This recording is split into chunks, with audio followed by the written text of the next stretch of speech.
Rootley has some amazing clients already, amazing logos. And I'm wondering, like, where are you focusing? Like, who's the ideal user of Rootley? Because I imagine there's all kinds of value for different companies. Are you going after a certain size or certain segment right now? And I'm curious to hear why. That's one of the beautiful things about Rootley and incident management in general. Yeah. Every single company out there today is effectively a software company. Our customer base is thousands right now. Like I said, from the one-person startup all the way up to the NVIDIAs and the Fortune trillion of the world. So we've got a lot of institutional knowledge how to help people not only just implement tools, but also improve their processes and really understand what good incident management looks like. So we take that approach with everybody.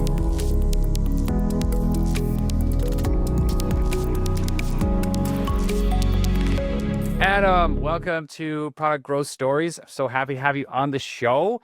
And so, Adam, you're the head of product at Rootley. I'd love to hear a little bit about, like, what is Rootley? How did you get involved with this? First of all, thanks for having me here. Of course. This is great. I'm really excited about it. How did I get involved with Rootley? That's a little bit of a longer story, I guess. Most of my career I have spent in and around incident management and on-call. I started out as an engineer that was on call at one point, and then I transitioned into product and startups and building product for on-call engineers and people that were dealing with incidents, which is something that I realized I became very passionate about, that traced it back to my childhood with my father. My father was actually running support organizations, and he was up all hours of the night. He was suffering from migraines at one point. I remember my brother and I making, peanut butter and jam sandwiches because he was dealing with something. And that was our dinner, which was one of our favorite dinners. The three of us would have it together as well. I mean, when he was, there. But it's just something I became passionate about. And, I don't want people to necessarily wake up at 3 a.m., 2 a.m., 1 a.m. and just spend their entire evening for weeks, 2 weeks straight to solve incidents. Yeah. So it seems like such a difficult job in general. And, I've seen it at enterprises. You have these like 24-hour operations, then there's people on call, and it seems, it's important, but it's also incredibly stressful that you're responsible to keep the whole enterprise running, even if it's something happens, at 4 a.m. Yeah, it doesn't really matter what time it is. And then you're also expected to show up and work your shift the next day with all the other humans that are awake during normal hours. And people typically do that for, a week on and, 4 or 5 weeks off, and then back a week on, sometimes longer. I've talked to people that are like, I am the on-call person. There is nobody else. That's awesome. Yes. And so how does Rootley address that? Yeah. So Rootley is an AI native on-call and incident management platform. So it was born 4 or 5 years ago with the idea that everybody is collaborating, working in Slack. So let's bring incident management into Slack. So it brings all of the coordination, all of the workflows, all of the context. There's a bunch of agentic capability around that does that. So when you do wake up at this point now, there's a Slack channel created there for you. The people that need to be involved are pulled into that Slack channel. The context that you need, like what's broken, when did it break, why is it broken, is all there. It even goes as far as suggesting here is a potential fix or fixes for you to go ahead and approve and get this going. And then once you do get that resolved, it takes all of the conversation, whether it's from a bridge transcript, whether it's conversation within that Slack channel, different alerts and information, historical information from past incidents, and it packages it all up in what's called a retrospective. And that retrospective has the complete timeline of everything, and it gives you everything that you need to learn and help prevent this from happening again. So we can start to see more systemic problems that are, leading indicators to larger problems down the road. So you can kind of get ahead of those in a proactive manner. Love it. So it's the project management, coordination, like many channels problem. And then you're also making sure to document things in a way that hopefully the company can learn and prevent, future incidences. Yeah, exactly. There's going to be tasks that spin off of that for people to go and follow up and make sure that, this is done and that is done. And, we give nudges to make sure and SLAs to make sure that all of this stuff is tracked and done so that this doesn't happen again. Because the last thing you want to do is wake up on a Tuesday at 3 a.m., fix something. And on Thursday, you're waking up at 3 a.m. for the exact same thing again. Like that's terrible feeling on Yeah. anybody. And I see, Rootley has some amazing clients already, amazing logos. And I'm wondering, like, where are you focusing? Like, who's the ideal user of Rootley? Because I imagine there's all kinds of value for different companies. Are you going after a certain size or certain segment right now? And I'm curious to hear why. That's one of the beautiful things about Rootly and incident management in general. Yeah. Every single company out there today is effectively a software company. They have to be now. And they They have to really be now. have to That's be right. now. They have to be now. Yeah. And if Yeah. you're a software company, you are going to be dealing with things that break. So Mhm. we've got customers in finance, like Simple, SoFi, Wise, fintech like that. We've got customers like DoorDash. We've got customers like NVIDIA, that have been on the bleeding edge of tech, superhuman. We've got companies that are one person startups right now, in Mhm. in beta, haven't even launched, come out of stealth yet. And then we've got companies like I mentioned, NVIDIA, all the way up, that have thousands and thousands of responders and users within that particular org. So it's tough to really narrow down and say exactly, who the core persona and ICP is within all of Mhm. this. I mean, the persona is definitely the engineer and whoever is on call at that point, and particularly the site reliability engineers within that engineering organization. Mhm. But the ICP, it ranges, like I said, from the one person startup, all the way up to the That makes sense. Fortune trillions.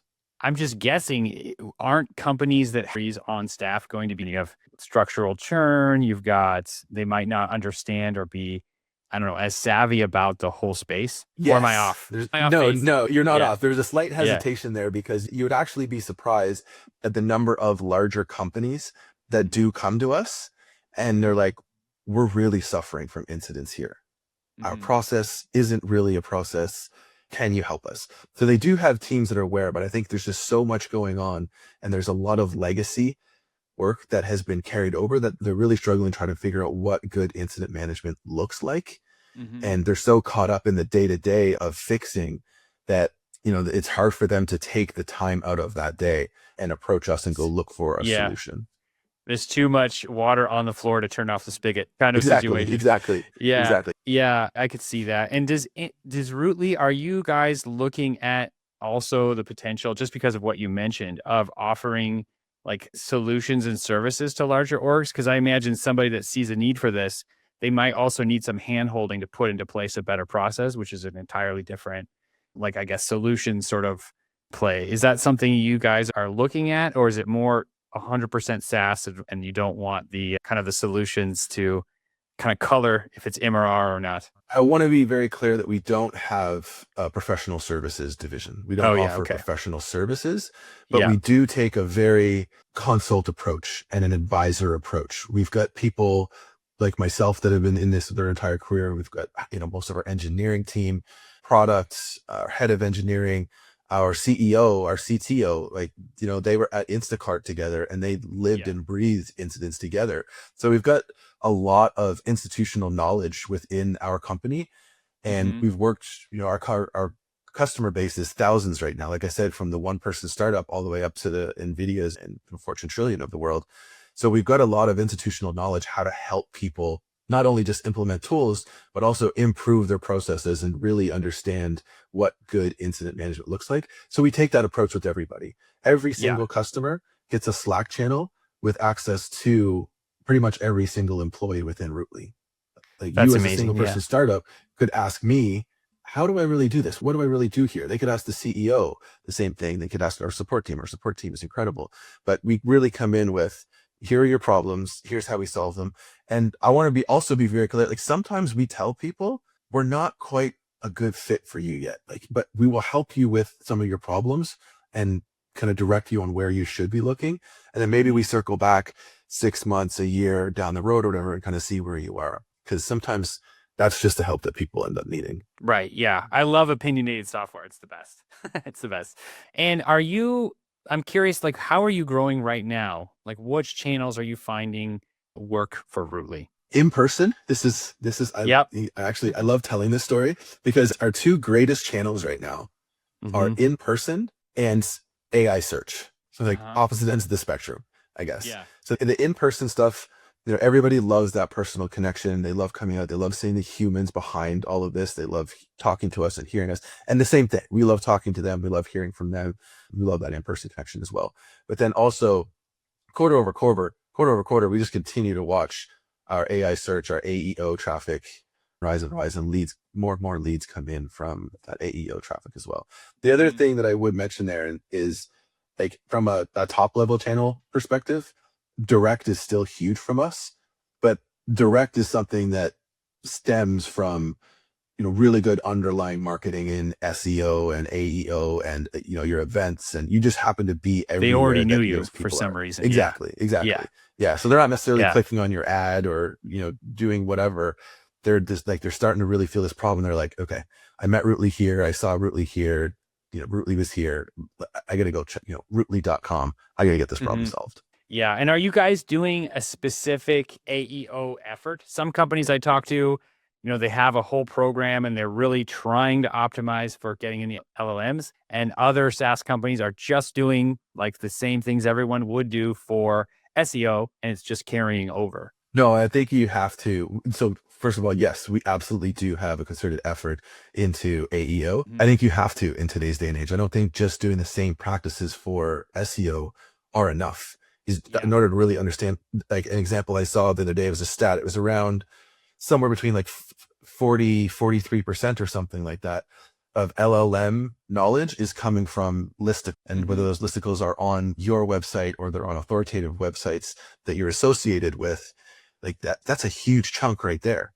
And yeah, you can write those SEO articles for that, but you need to understand that. You need to understand that Reddit is a massive Reddit's like half of for SEO of AEO. it's huge. It's massive. It's absolutely massive. So if you are not being mentioned in a good light in there by your customers, then it's not going to be picked up, and there's a whole bunch of traffic. And that's not an SEO thing at all. Like you can't just post an SEO article under your Reddit profile and there's no comments under there. That's not getting picked up. So yeah, this is the be excellent marketing approach.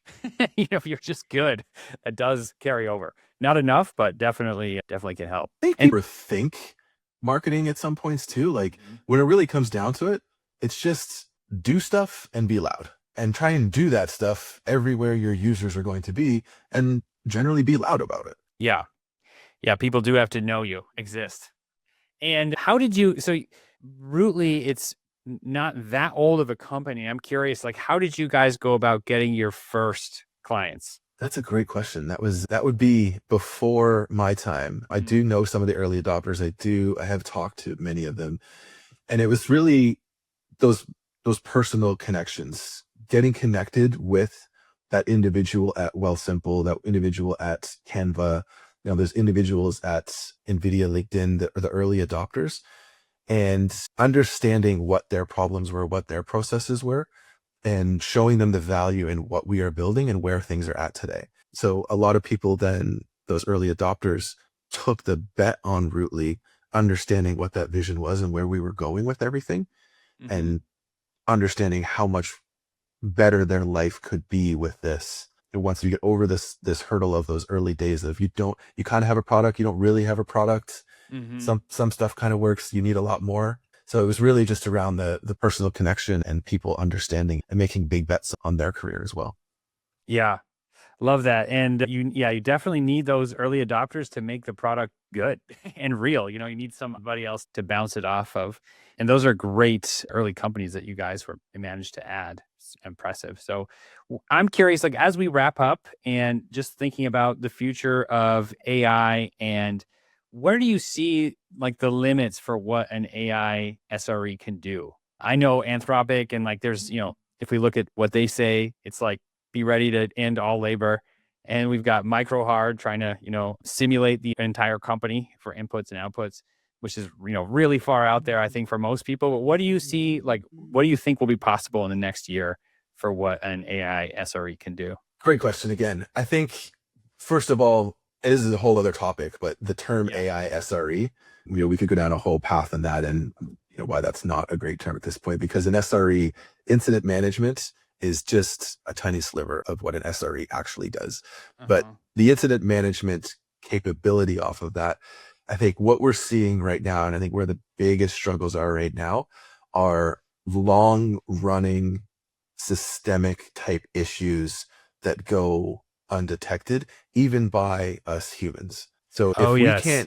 if we can't codify what us humans aren't detecting, it's going to be very difficult for an LLM to even come close to being able to do that. And I think Anthropic is a great example. Anthropic has written some good things about this. We've kind of surfed on that and written some good things about it with them. And I think once we get to a point where we can start to instrument, we can start to understand, we can start to codify the long running systemic issues, Hmm. then we'll be a lot closer.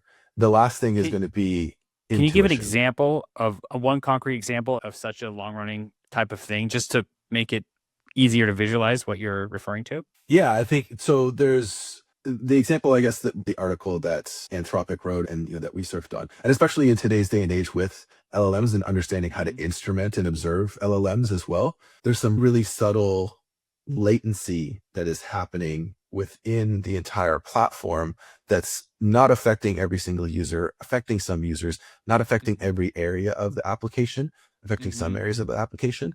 And it tends to balloon in certain areas at certain times and make things a little bit worse, but goes undetected because it only happens for short periods of time. But the Got it. user So on these are the like other end of that, intermittent problems that we don't that are actually systemic, but they're like random, intermittent, and not completely widespread.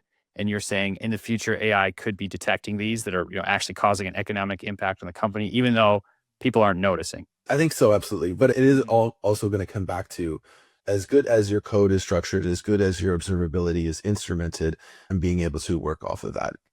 Yeah, you have to actually be able to measure. I love it. Well, Adam, it's been a great conversation. Thanks so much for the time and for showing up here on Pod Growth Stories. Thanks for having me. I really appreciate it. Excellent.